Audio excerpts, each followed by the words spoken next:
بسم الله الرحمن الرحيم. عن عثمان رضي الله تعالى عنه قال قال رسول الله صلى الله تعالى عليه وسلم إن القبر أول منزل من منازل الآخرة فإن نجا منه فما بعده أيسر منه وإن لم ينج منه فما بعده أشد منه. رواہ ترمذی۔ نبی کریم صلی اللہ علیہ وسلم نے ارشاد فرمایا، آخرت کے منازل میں سے قبر سب سے پہلی منزل ہے، سو اگر کسی نے قبر کے عذاب سے نجات پائی تو اس کے بعد کے مراحل آسان ہوں گے، اور جسے عذاب قبر سے نجات نہ مل سکی اس کے بعد کے مراحل سخت ترین ہوں گے۔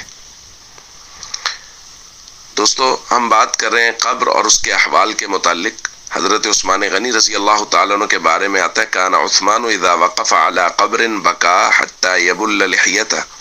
حضرت عثمان اگر کسی قبر کے پاس رک جاتے تو اس قدر شدت سے روتے کہ آپ کی داڑھی تر ہو جاتی آنسوؤں سے۔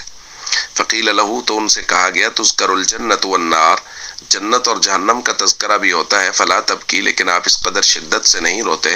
وتبکی من ھذا، اور قبر کے پاس جب آتے ہیں یا اس کا جب تذکرہ ہوتا ہے تو آپ اس قدر شدت سے روتے ہیں۔ تو انہوں نے نبی پاک صلی اللہ علیہ وسلم کا یہ فرمان نقل کیا کہ حضور نے فرمایا ہے یہ آخرت کی منازل میں سے پہلی منزل ہے، یہاں آسانی ہو گئی تو آخرت میں مزید آسانیاں ہو جائیں گی، اور یہاں تنگی ہو گئی تو آگے جا کے تنگیاں مزید بڑھ جائیں گی۔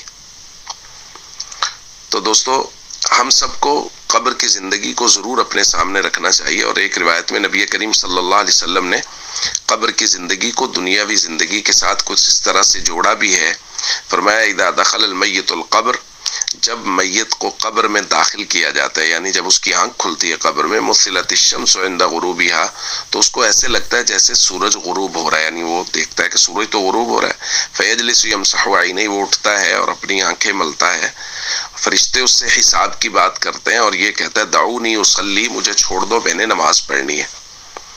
یہ روایت تو یہاں ختم ہو گئی، لیکن آگے ایک وجدانی بات یہ ہے کہ اللہ کی طرف سے پھر یقیناً فرشتوں کو یہ حکم ہوگا کہ جو بندہ قبر میں آ کے بھی میری نماز کو نہیں بھولا، نبی کے طریقے کو نہیں بھولا، یقیناً اس کو درست جوابات آتے ہوں گے۔ تو بھائی، قبر میں جا کے نماز صرف اسی کو یاد رہے گی جو دنیا میں نماز کا اس قدر شدت سے عادی ہوگا کہ کبھی عصر کی نماز کے وقت وہ سویا رہا اور مغرب کے قریب آنکھ کھلی تو اس کو سب سے پہلے جو کام اس کے ذہن میں آئے وہ یہ ہو کہ میں نے نماز پڑھنی ہے، میری نماز گئی۔